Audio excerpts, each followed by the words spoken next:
Hello, and welcome to the Empowerography Podcast. This is a platform created for women's voices to be heard and a place to share their stories, journeys, and successes with the world for the purpose of helping other women who might be on similar journeys. We are empowering women one episode at a time. I'm your host, Brad Walsh, so kick back, grab one of your favorite beverages, and enjoy the stories.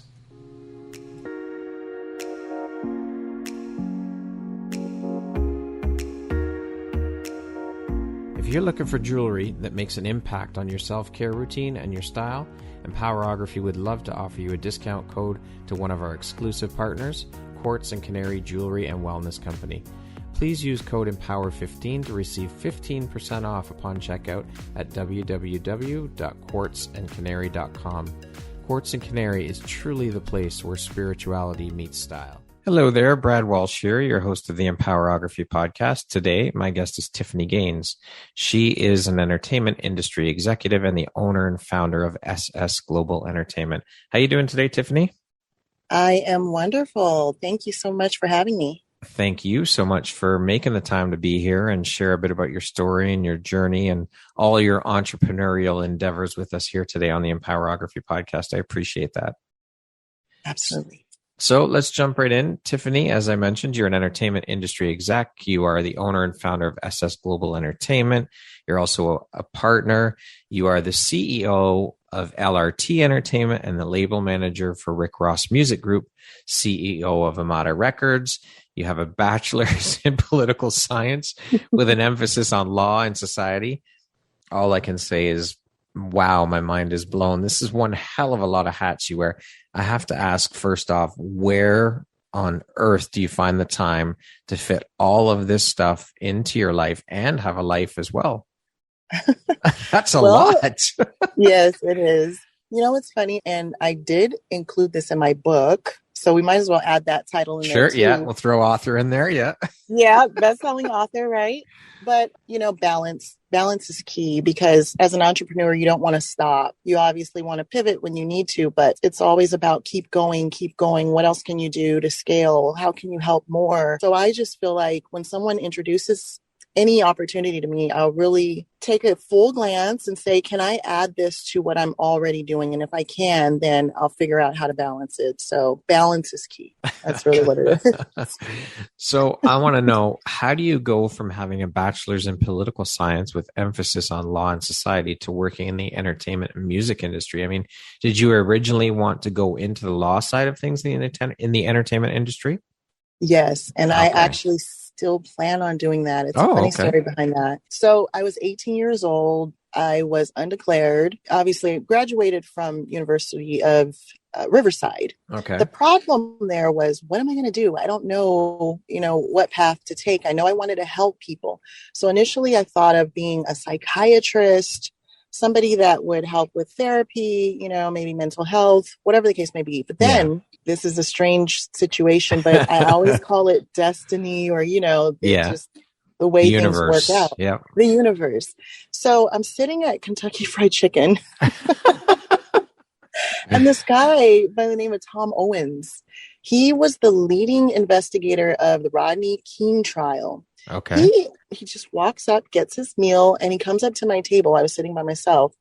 And he says, are you eating by yourself? And I said, yes. He says, well, there's no point in two people eating by themselves. I said, oh, okay. So, usually it's like a creepy thing to where I was going to say. I was 18, but I don't know why. It was something about him. He was an older gentleman at the time. So to me, I was in a public place. I said, okay, I'll see where this goes. Yeah. Turns out he pulls out this book and he's an author of a book called Lying Eyes. Okay. And he says, I want you to read this book. If nothing happens from this, this meeting or this conversation, at least you'll have something that you can take with you and maybe you can learn a few things, And I said, oh, okay, thank you so much. So he asked about what I did. He asked about what I'm inspired to do. And he asked that one question that I was stuck on at the time. What are you studying? What are you trying to become? So I said, you know what? I'm undeclared. I don't know, but I want to get into, I'm politically interested in like what the world does, leaders, how the universe is ran, what decisions are made that might affect my life in the future. And then, of course, my loved ones. So when I was explaining all of this to me, he said, you know what, it sounds like you may want to get into potentially law. And I said, I was considering a lawyer, just not sure how. He said, is there something you're passionate about? I said, I love to write and I love music. And he said, why don't you try entertainment law? Okay. I said, And then he said, with your political interest, just go into something that's broad enough, for you to go say, okay, I want to go left or I want to go right or I want to pivot. So I said, all right. And that's what made me look into political science. And then I said, is there anything that I can involve as far as law? And then I spoke to my counselor. They said, try to take a minor. And instead, I ended up doing an emphasis, which was a little less time. And here we are today. But the reason why that's key is because in the industry, you're always tied, especially if you're a philanthropist, you're always tied to how can you help the community? Yeah. Right? How can we involve ourselves in charities, maybe some nonprofits, whatever the case may be. So during the process of my career, I've met so many wonderful political leaders from both sides. I don't fall into any category. And I decided, you know what, instead of running for president, I want to be able to do something with enough power where I could potentially have a say-so of what the president does. So there is still an interest of mine right now to run for Congress. All right. Well, there we go. It all ties in. How did you first start out in the industry then? And what was your very first job in the entertainment industry?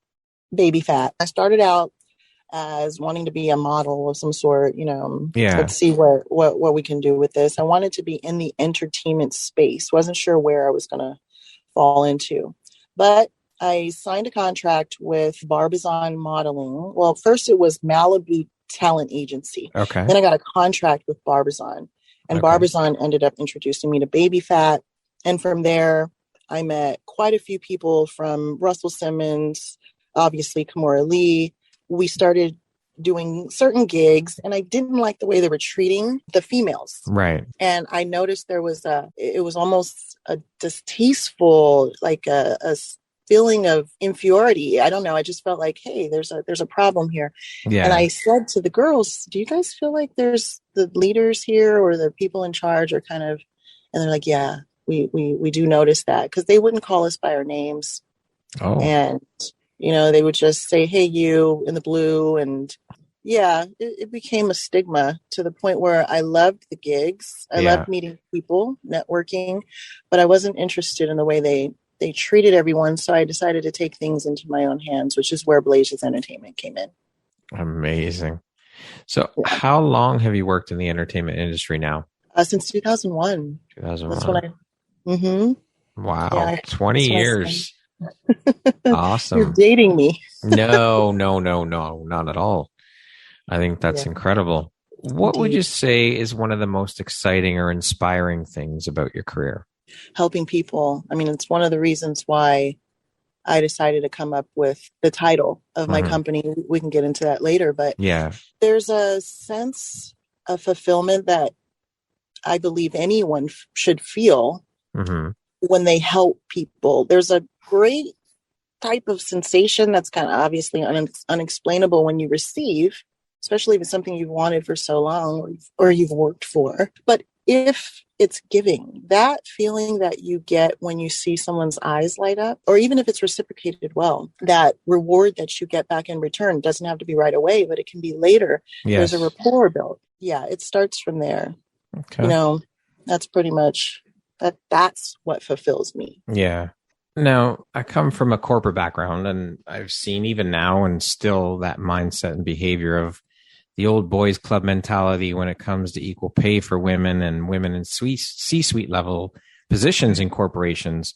And I mean, it's absolutely horrible that we still have this 1940s mentality kicking around and that women are still not treated fairly. I mean, yeah, we're starting to see a shift in mindset, I think, around more women like yourself standing up and saying, you know what, enough is enough. I'm going to take the role of CEO in my own life and start my own business instead of waiting around for corporate to put me there, which they never will because of the way corporate America is structured. Can you speak to any adversity that you had to overcome when you were first starting out in this world of going out on your own, or when you were working before you started your business, and how you dealt with it? Absolutely. I mean, and it's sad that it still exists today. Mm-hmm. There is somewhat of a slight change, but to anyone who's going through something similar, I'm a minority as well as a female. Right.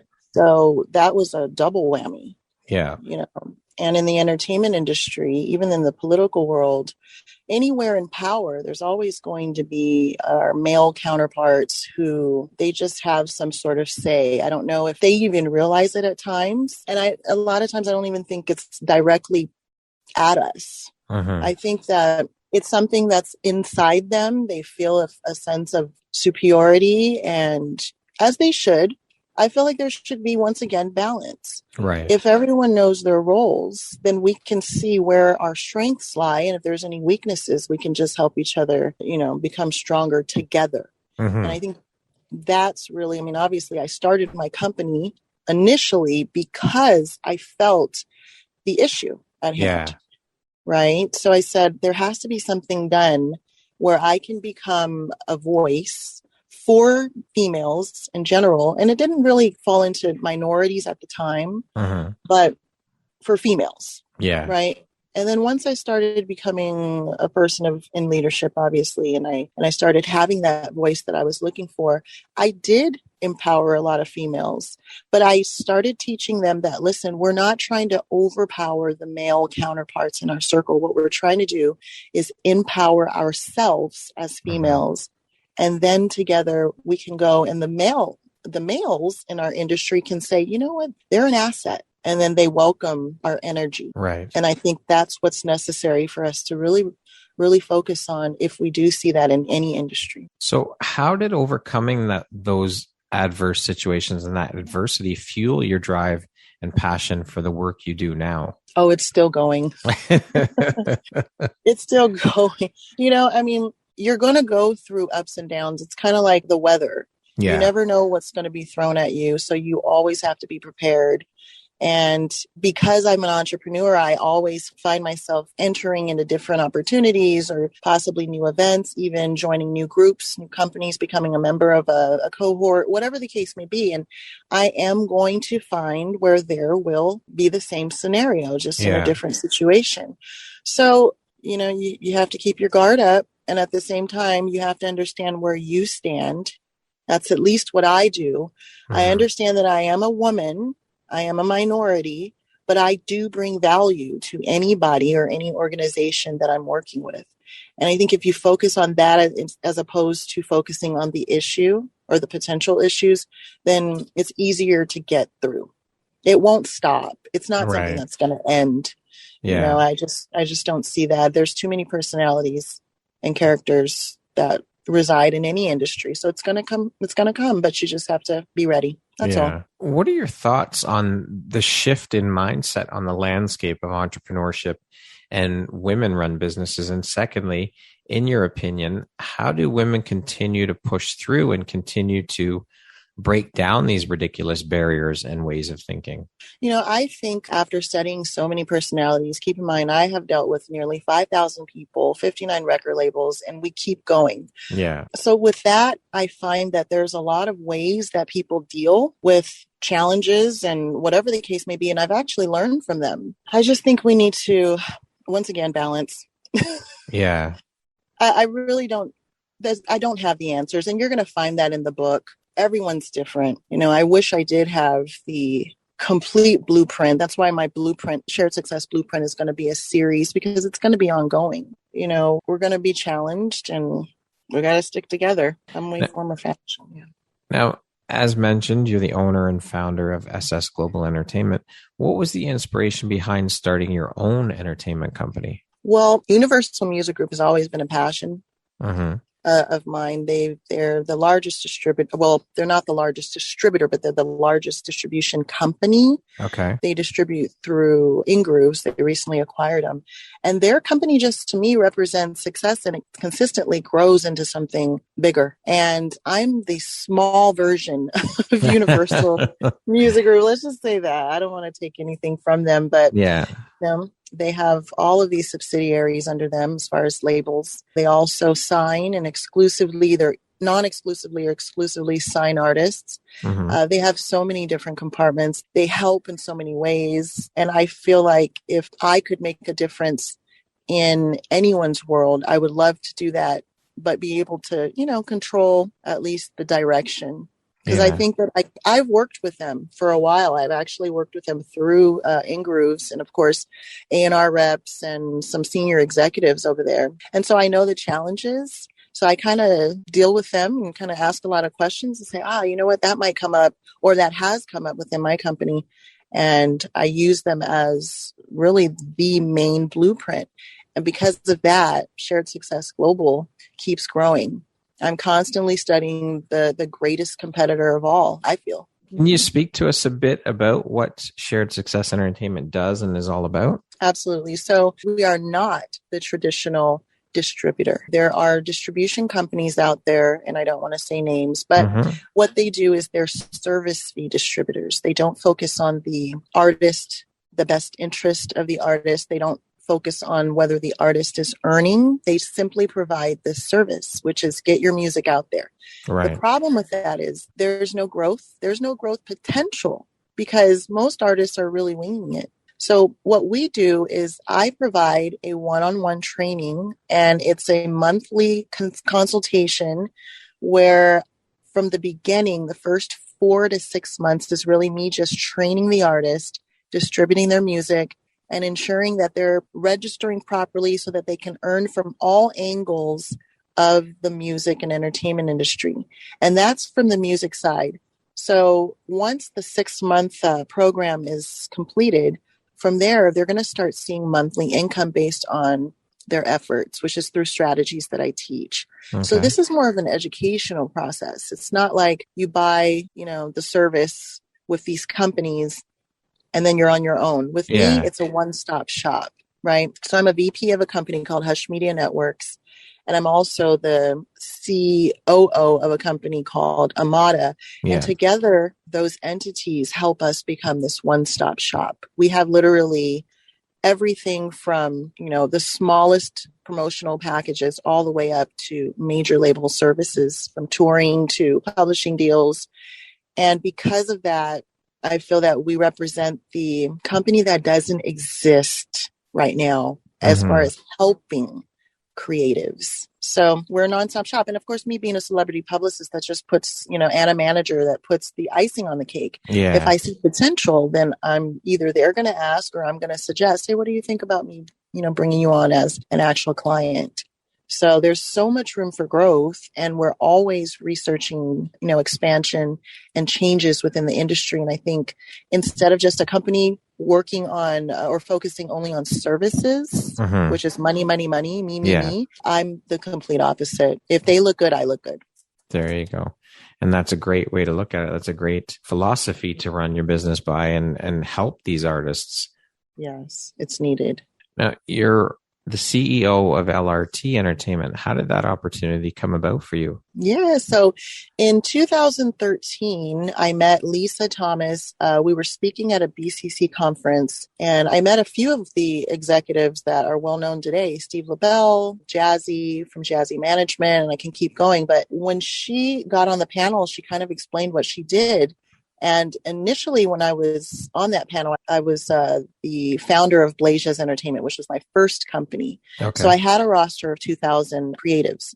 I just wanted to figure out how could I scale? What could I do to help bring more to the company itself? And as soon as I heard her talk about digital distribution, I was like, And then she's like, yeah, we are partnered with Ingrooves, which is Universal Music Group's distributors at the time. And she's like, anyone interested in joining, feel free to contact me. And from there, I was like, I need to get with her. So Yeah, we exchanged numbers, met in Burbank at our office at the time, closed that deal, and, really never looked back. So she's the key to why SS Global even exists today, because Okay. SS Music Group, was branched from that. Okay.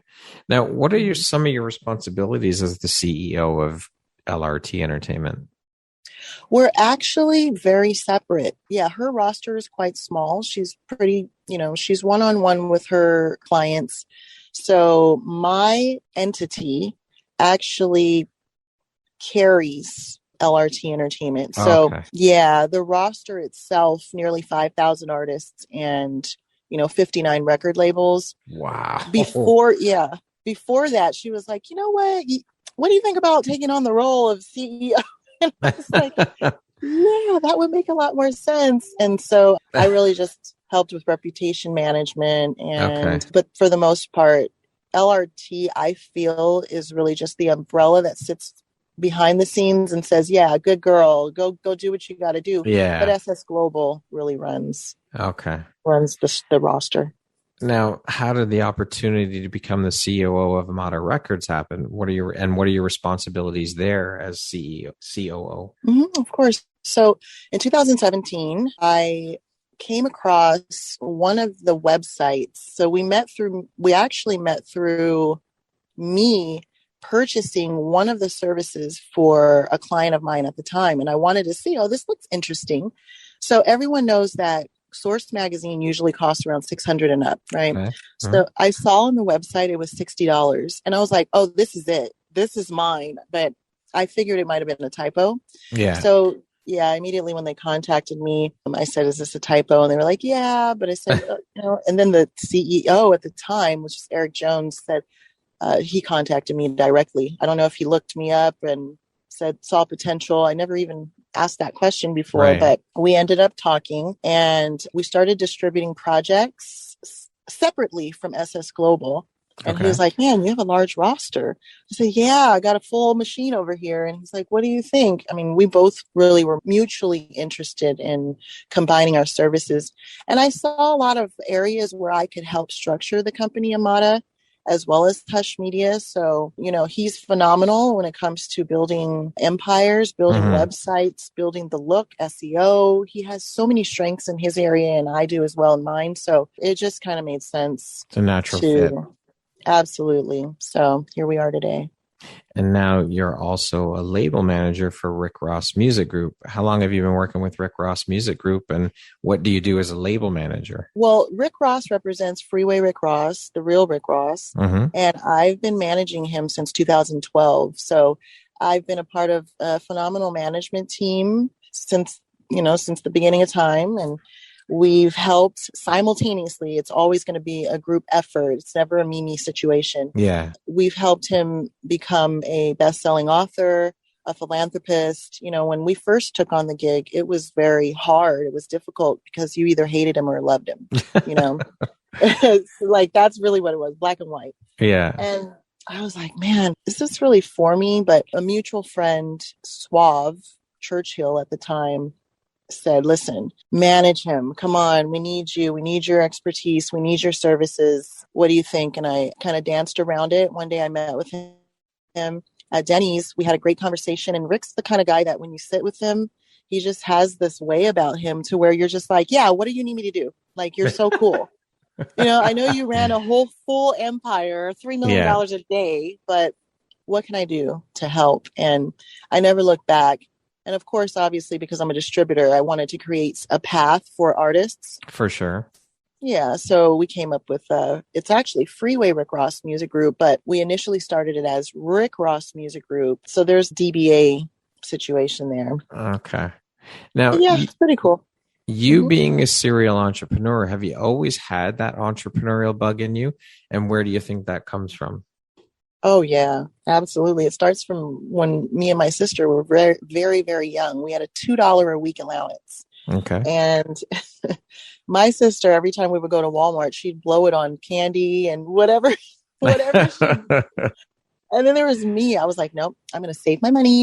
And then I'll save it. I'm going to get more. I'm going to get more bang for my buck. And I always remember that I would buy like things that like bigger packages or something. She would get like a lollipop or a sucker or something. And I would get like a full pack of a whole bag of lollipops. Yeah. But you know what? I would share though. I would share. I was still that big sister. Yeah. But I felt like from the beginning, I always knew that there was more to just spend. You have to plan and you have to execute, and then you'll be happier in the long run if you just wait. Yeah. You know, you plan and figure out what you really want in life. And that was at the smallest scale as a child. So I took that with me. I still practice that same mentality today. Amazing. What drives or motivates and inspires you to keep going, to keep pushing and excelling at all that you do? Oh, it's helping. You know, I'm a believer of you never really tell your right hand what your left hand is doing. Okay. But I will tell you this from a generic standpoint. I have seen people go from homeless to potentially losing their homes to not even being able to provide for a birthday for their children, to getting brand new cars, moving into an apartment, seeing complete change from working with me. And the key to this is really understanding consistency. And if you are accountable by someone, it doesn't matter who, you need a mentor. It's so important to have someone that you can be accountable for, or that you can be accountable to, not for. And as long as you have that, I do believe that it can help. And if that person helping you has the proper resources for you to do better, then that's what is needed. And if it wasn't for all of my clients that have gone through whatever they struggled through, I wouldn't be who I am today. So that's what fuels my passion. It's literally like, okay, you know what? If someone needs me and I can be there, I'm going to be there. And it's just nonstop. It'll never die. That feeling of you want to help, you need to help. It's not going anywhere. You're also an advocate speaker for youth. You support multiple nonprofit organizations and sit on boards. How did you get into doing the philanthropic and charitable work that you do now? Right. Okay, so let's go where we initially started. So from that beginning, that humble beginning, we moved up and realized that, you know, we're not given our lifestyle, for the lack of better words. We didn't ask to be born and, you know, whatever we were born into. This is one of the reasons why I decided to manage Freeway Rick Ross. The choices that are made have everything to do with the resources that you have access to, the people that you have access to. And because of this important understanding, I needed to make it available through myself and my opportunities to show that, hey, there are ways that you can get out of whatever it is you're going through, right? So whether it's mental issues, whether it's poverty stricken, you know, youth, whether it's whatever the case may be, anything that the youth of today struggle with, that became something passionate to me from a very young age because I experienced it, right? Yeah. So from there, I said, I have to involve myself in ways that I could help make a difference. Because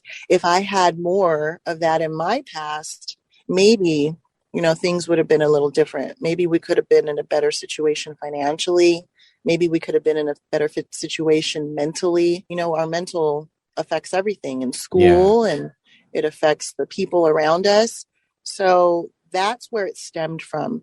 But fast forward into my professional career, being a speaking advocate and being just a speaker and involved in the youth in general, it's something I feel that I couldn't live without. I think that all of us should be a part of something like that. For sure. What do you think your unique skill set or superpower is that's helped you become successful? Superpower? Yeah. Well, I don't think there's a superpower involved here. Oh, you know I think you're being modest. We all have a superpower. Oh my goodness. You know what? I'm going to lean back to you can't give up and you have to start. I think it's not, again, I'm going to say it's not a superpower. I just feel like the lack of effort on so many levels just doesn't have those words start in it. Those start, going, move, let's go. It doesn't. People have great ideas. They have, you know, they might even produce a beautiful blueprint, business plan, proposal, whatever the case may be, but they don't start, or maybe they start and they don't finish, or maybe they start and they don't, you know, continue. So superpower, maybe not so much a superpower, but I feel like that's what's missing. Okay. I have that. It's got to go. Let's go, move. And it's That almost drive. it's like a pet peeve of mine when people are like, oh, all right, I'm tired. Okay. Are you serious? Do you want to be a part of this? So yeah. I think that's a superpower. I really do. You think so? Yep, I do. So. Absolutely. I guess so, because so many people I feel they lack that. Well, there you go. And that's why it's a superpower, because not everybody possesses that skill. I'll take it. There you go. Touche. There you go. Tiffany, speaking of success, how do you define the word success? What does that word mean to you? Success is progress. That's what success is. A lot of people think success is the end result, or, the money, the fame, the riches, the glory, but it's not. Success is if you actually see progress and it keeps you going. That means that you were successful at something. I love it. What would you say is one of the most important things you've learned in your life? And what was your life like before learning it? What was your life like after learning it? That's a good question. Well, before learning, okay, I'll give you this. As a young entrepreneur that seemed to have everything almost fall in my lap as far as like really great opportunities, I tend to feel, or I had a feeling of, look at me, I could do this. This is nothing in the beginning.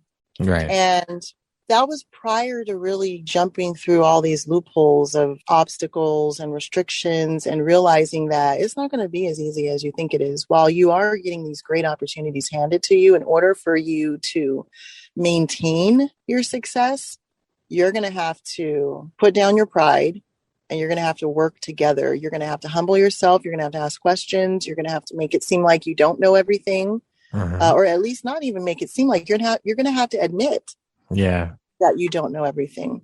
And that was the beginning. And what did I learn from that afterwards? Ergo, shared success global. There's more. Absolutely. 4 strong hands will always be stronger than 2. For sure. What would you say is one of the best pieces of advice you've ever received? It may sound cliche, but I think anyone who's ever told me, keep going, don't quit, you're doing a great job. If you really listen to the words that are being told to you, you might go somewhere further. A lot of people just hear it for the moment. And then they're like, and then they just hold on to that one accolade. Like, don't you know that I got principal's honor roll in 3rd grade? Resting on their laurels. Right. So like, you may need to keep going, you may need to start something new. I feel like that's simple stuff. What does the word empowerment mean to you? Oh, I talked about this on our speaking engagement with Feely, the Feely tribe. I don't know if you remember on International Women's Day. So empowerment means to me, especially with women, I can only speak for us. Yes. It means that we are coming together to strengthen ourselves so that we can not overpower, I believe I said this earlier, not overpower our male counterparts, but we can empower everyone together, where we focus on our strengths and, fill those loopholes as far as our weaknesses. So empowerment is the opposite of overpowerment. That is so crucial to understand, because people feel like, I'm empowered to do more, to be greater than men and to be greater than my executive competitors or companies. No, just empower yourselves. Empower the circle around you. And eventually people outside of your circle will start recognizing the value that you hold. Then they'll become interested in being empowered with you. So it's really crucial to understand the difference between those 2 terms. Empowerment does not mean you're bigger than someone else or something else. Who in your life has had the biggest impact on you and why? My mom. My mom represents, she's Taiwanese. And she was an immigrant. She came from Taiwan. She spoke very little English. Okay. And she became a travel agent. Then she scaled her company, decided to open up her own successful private business. She traveled the world. and she was single for a while of my, my upbringing. And I just feel like that was so brave. I can't imagine going to a country that speaks the language completely. I have maybe 2 or 3 words in my vocabulary of that particular language, and then trying to adapt and become something worth saying, yeah, this was a legacy worth living. And, my mom is successful today, and she still hasn't retired. I asked her the other day, did you retire? She's like, no, not yet. I'm like, oh, I saw her doing, yeah. She's like, yeah, not yet, almost. But that holds so much weight in my world, because it's the traditional route is maybe not today, but you can either go to college, get a degree, get a job, scale up, and boom, or you can start a business, do well. But how many people really just say, you know what, I'm going to full on challenge myself and put myself in a predicament where I'm completely, vulnerable to this big, huge, scary monster.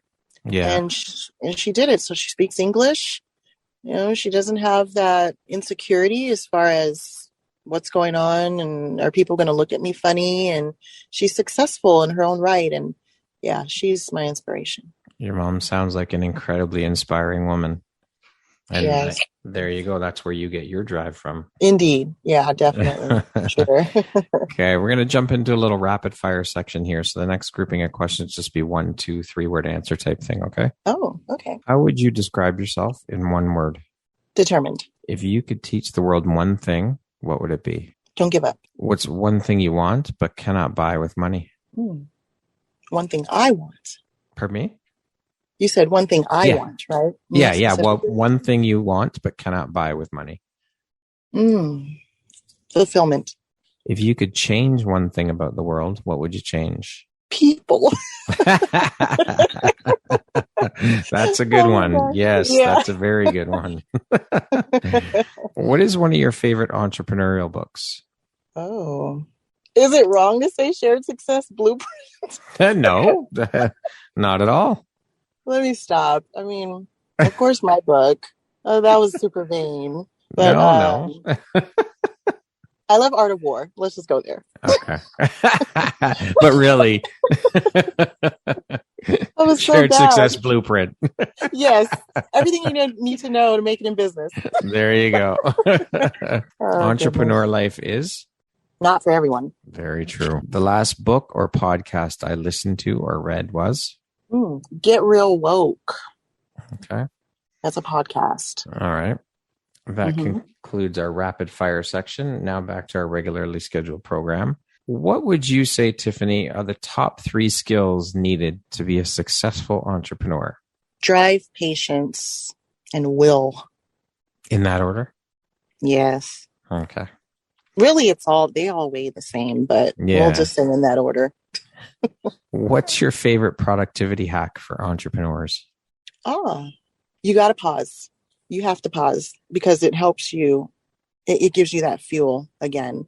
Like when you pull, like, let's say they say you got to unplug your charger sometimes or unplug your modem or just to recharge. Yeah. In order to get that extra oomph. Okay. Yeah. You need to recharge. What's your personal motto? Shared success is the best success. Excellent.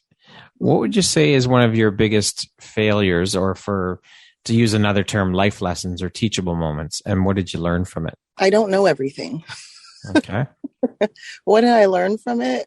I will fail this business. I will fail everyone if I don't get this right. Yeah. Yeah. Straight to the point. If you could sit down and have a 1-hour conversation with anyone in the world, alive or dead, who would it be and why? Robert Kiyosaki. And why? He's straight to the point. He's knowledgeable. He keeps searching. I follow him every day. I'm subscribed to everything he has. I probably could get that meeting. It's just I'm intimidated. I feel like he's just going to reel me, not drill me. He's that guy that will tell you, what are you doing? Like, get it right. So yeah, Robert Kiyosaki for sure. Okay. If you could step into my shoes, what would you have asked yourself that I didn't ask you? You did such a great job, Brad. Thank you. I appreciate You that. really did. These were great questions. I don't have anything. Okay. I think these were awesome. Thank you very much. I appreciate that. Tiffany, if you could go back and give your younger self one piece of advice, what would that piece of advice be? No matter what you face, it's not over until it is. Like that, I've been through so much, Brad. It's not even funny, from the loss of my dad to the loss of my other half many years ago in 2006 I can keep going. You would never think that I am still here helping others, because so many others I feel would just be like victim, victim, victim. But it's made me realize that I'm here for a reason. So beautiful. If you were to deliver your last 30-second speech to the world, what would that last 30 seconds sound like? I hope that I've made a difference. That's it. All right. That's it. Beautiful.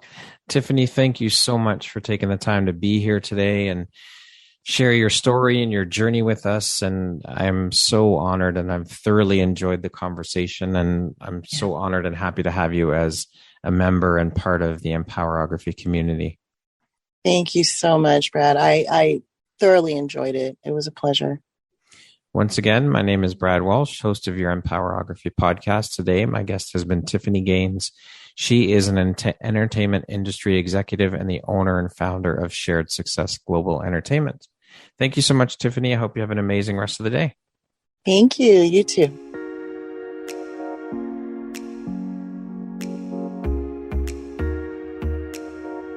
Thank you very much for listening to this podcast. If you haven't yet, please be sure to subscribe, rate, review, and share with all your friends. You can find me at visuphoria.ca and follow me on Instagram at Empowerography Podcast and on Facebook at Empowerography.